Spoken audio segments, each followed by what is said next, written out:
हम भारतवासी भगवान से आशीर्वाद लेने 18 घंटे की यात्रा तो कर लेंगे, लेकिन 18 सेकंड निकालकर कचड़ा डस्टबिन में डालना हमें मंजूर नहीं है।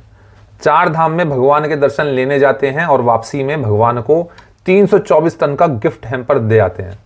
बात थोड़ी चुभने वाली है और सबसे ज्यादा सोचने पर मजबूर करने वाली भी है।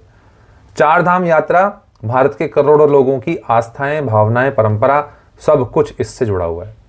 पर इस बार पहाड़ों ने जो अकाउंट स्टेटमेंट दिया है वो देखकर लगता है कि फेथ तो बढ़ रहा है भाई, पर इंसानियत का जो हाइजीन मीटर है वो डेंजरस लेवल पर चला गया है।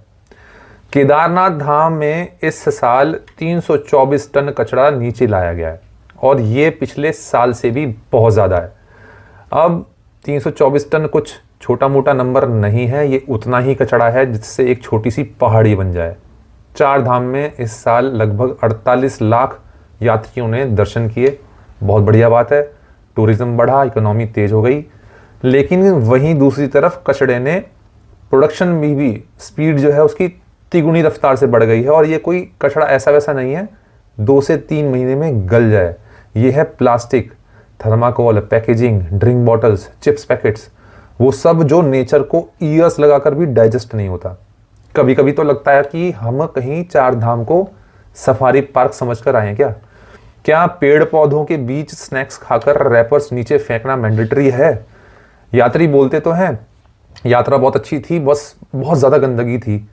अरे हवा ने तो चिप्स नहीं खाए थे, गंदगी कोई हिमालय की चोटी से पैराशूट लगाकर तो नहीं उतरी थी। जहां खाया वहीं फेंक दिया। लॉजिक सिंपल सा है लेकिन डैमेज है वो बहुत मैसिव है। श्रद्धा का असली टेस्ट वही है जहां पर कोई देख नहीं रहा होता। आपकी जिम्मेदारी, आप ही जिम्मेदारी दिखाते हैं या कचड़े को? ये कचड़ा सॉइल और ग्लेशियर्स दोनों को अफेक्ट करता है। कल को लैंडस्लाइड्स बढ़ते हैं तो ब्लेम फिर प्रकृति को मिल जाता है, पर असल कल्प्रिट है कौन? हम ही। नेचर इज नॉट पनिशिंग अस, हम खुद ही अपने फ्यूचर को पनिश कर रहे हैं। बद्रीनाथ का भी यही हाल है। पिछले साल की तुलना में इस बार भी कचड़ा काफी बहुत ज्यादा कचड़ा हो चुका है और एडमिनिस्ट्रेशन साफ करने की कोशिश में लगा हुआ है। पर प्रॉब्लम यह है कि अगर एक दिन में 50 टन कचड़ा निकले और हम लोग 60 टन डालाएं तो असली सिस्टम तो हम ही डिस्टर्ब कर रहे हैं।